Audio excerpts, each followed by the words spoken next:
Picture a small harbor in Alaska in the early 1980s. The kind of town where everyone knows everyone, and the smell of fish hangs in the air so thick you can almost taste it. But on the edge of that harbor, there was a dock that smelled different.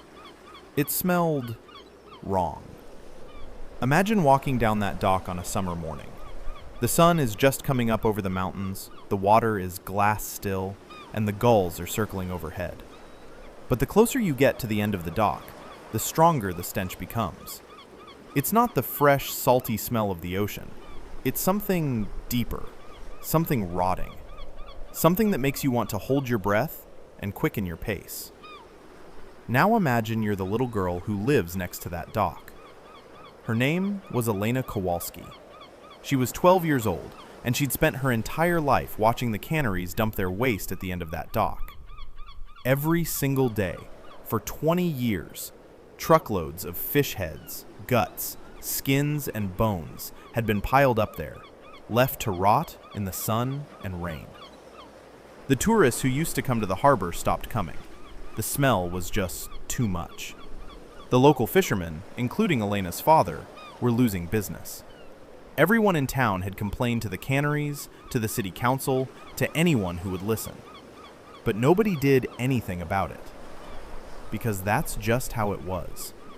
That pile of rotting fish was just there.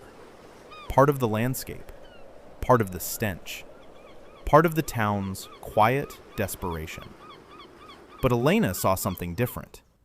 Now, I want you to imagine something else. Imagine a small garden tucked behind a modest house in the middle of that fishing town. A garden where Elena's mother grew vegetables every summer to supplement what the family couldn't afford to buy from the store. But nothing ever grew well. The soil was thin, sandy, and lifeless. Tomatoes were the size of walnuts. Carrots were twisted and stunted. The cabbage leaves were eaten through by insects before they could even form heads. Elena watched her mother struggle with that garden every year. She watched her mother's hands crack and bleed from working that stubborn soil. And one day, Elena just started asking questions. She asked her mother what the soil needed. Her mother said it needed nutrients, the kind that commercial fertilizer provided, but they couldn't afford it. Elena asked her father about the fish at the dock. Her father just shook his head and said, "It's garbage, Elena. Nothing but garbage." But Elena couldn't stop thinking about it. She'd learned in school that Native Americans had used fish as fertilizer for centuries. She'd read somewhere that the Pilgrims planted fish with their corn. And she knew that just because something smelled bad didn't mean it was worthless. She knew that, deep down, someone was throwing away something that could actually help. So Elena did what any curious 12-year-old would do. She started experimenting. Now you have to understand what this looked like to the rest of the town. A young girl with her hands buried in rotting fish parts, hauling bucket after bucket of stinking waste from the dock to her mother's garden. The neighbors would watch from their windows, shaking their heads. They'd whisper to each other about how Elena was touched in the head and how her parents should have raised her better. And the smell.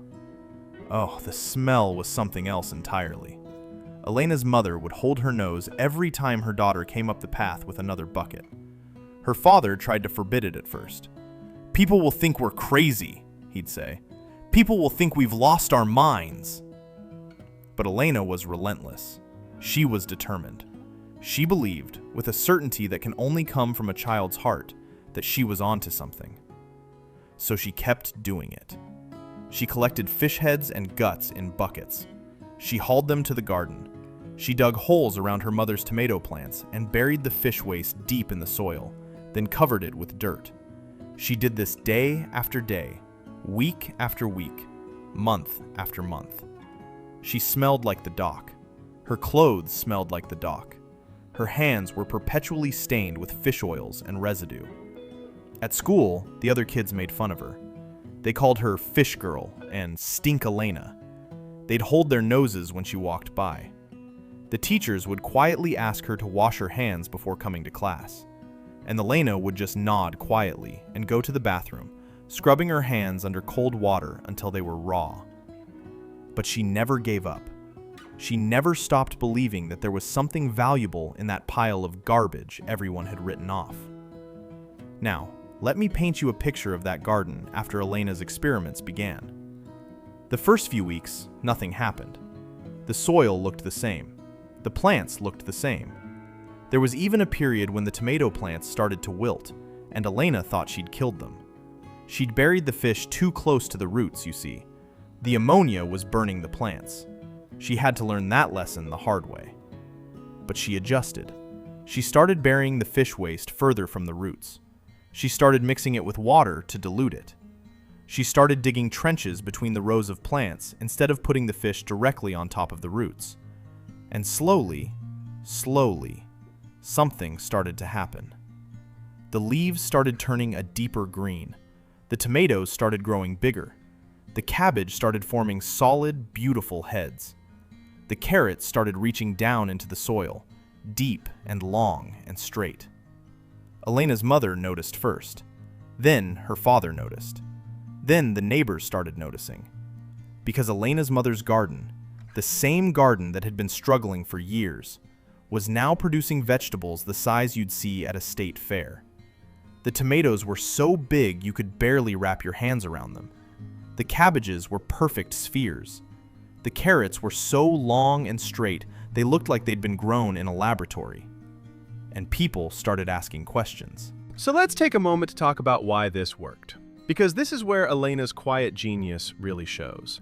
Fish waste, you see, is an incredible source of nutrients. It's rich in nitrogen, phosphorus, and potassium, the three primary nutrients that plants need to grow. But it's more than that. Fish waste also contains calcium, magnesium, and trace minerals that commercial fertilizers often lack.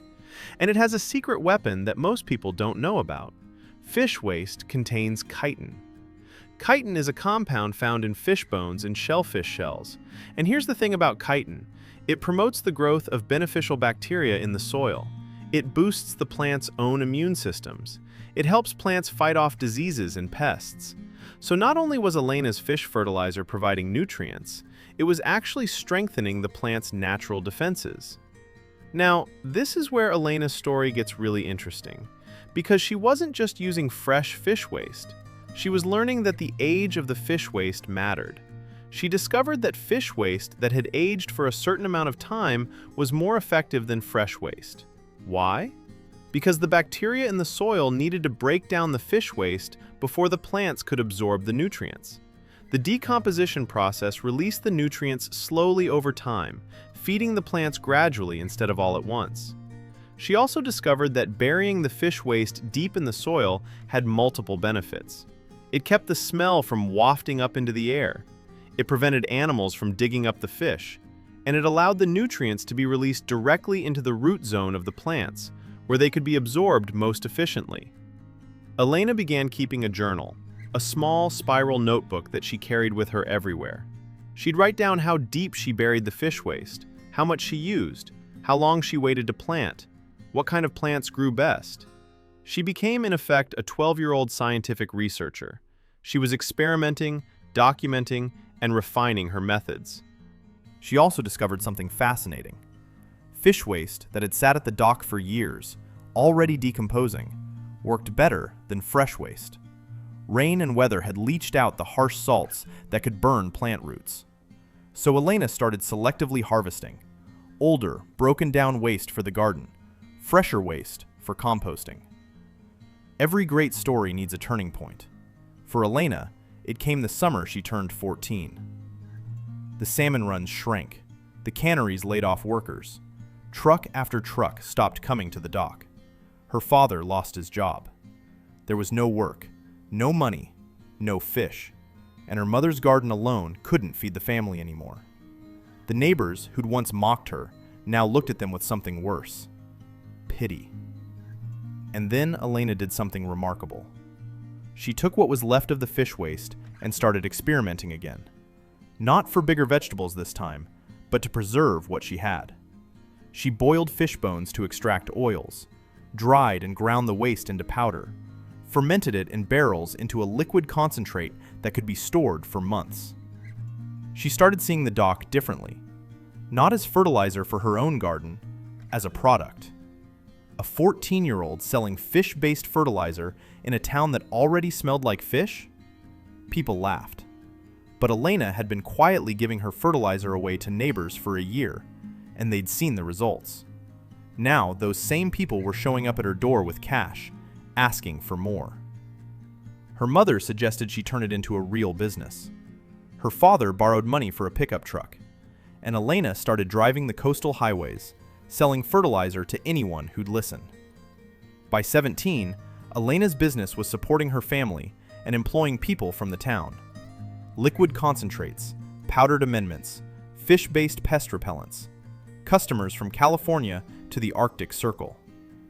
But the real vindication came in her second year, when the Canneries, now paying thousands a month to haul their waste away, sent a representative to her door. They offered her the fish waste, for free. Elena said no. She'd take it, but she'd charge a small fee, and she wanted it separated by type. Skins and bones for bone meal, heads and guts for her concentrates. She needed to be efficient. They agreed. That was the moment she went from a girl with a bucket to a businesswoman with a contract.